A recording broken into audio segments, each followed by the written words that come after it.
Imagine a world where we weren't surrounded by air. Without the oxygen in the air that we breathe, we wouldn't survive very long. But what about animals underwater? They need oxygen too. Where do they get it?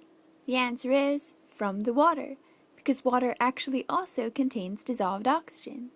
Dissolved oxygen is just what it sounds like. It's oxygen that's dissolved in water. But what does it mean for something to dissolve? If you've ever mixed sugar in water, you've noticed that the sugar seems to disappear. But what really happens is that the molecules of water mix with and surround the sugar molecules, breaking up the large sugar granules to make a sugar-water mixture.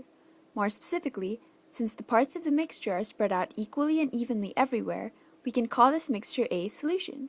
So when we say that something dissolves, it just means that it goes into an evenly distributed mixture called a solution.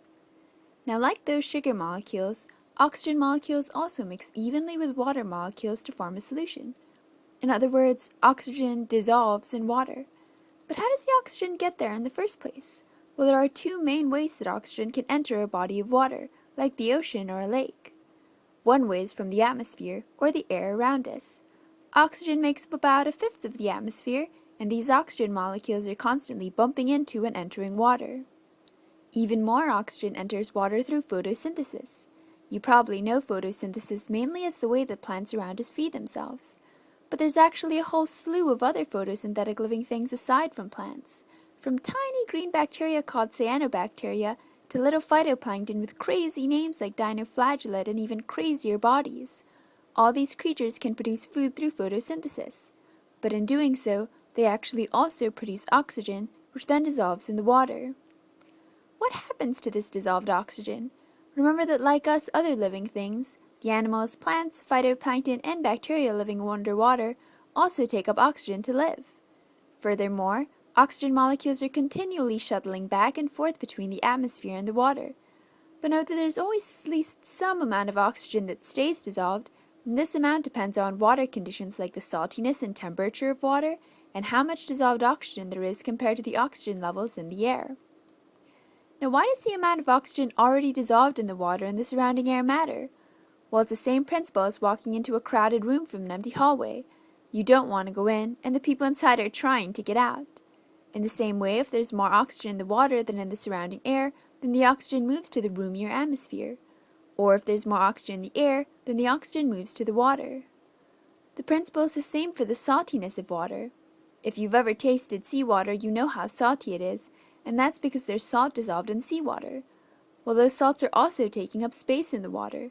You can imagine that as adding even more people to your crowded room, and the more people there are, the less room there is for you.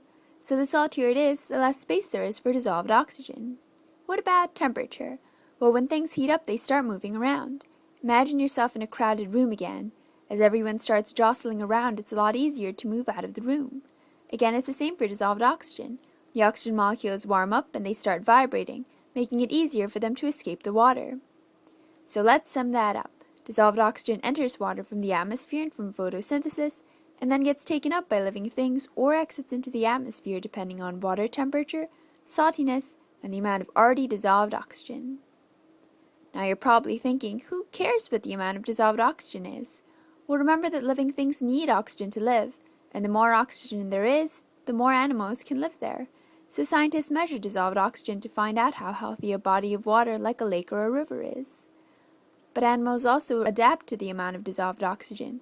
Fish like salmon need a lot of oxygen so they can only live in colder places, but fish like catfish can live in warmer waters because they need less oxygen. If you've ever wondered why the kinds of fish are different in different places, this is one reason why. Unfortunately, even these fish die off at very low oxygen levels, and humans have been decreasing freshwater oxygen levels in a process called eutrophication. Eutrophication is a big word that just means adding a lot of nutrients good for growing, like nitrogen and phosphorus, to a lake or a river, usually by pollution. That causes a lot of plants and cyanobacteria to bloom. Aren't plants good though? Don't they produce dissolved oxygen? Well, yes, but when they die, they sink to the bottom of the lake and decay there, and this decay uses up all the oxygen in the lake. With no oxygen to breathe, the fish and other animals die and the lake becomes unhealthy. So throw your trash properly and recycle. Together we can preserve our marine and freshwater ecosystems.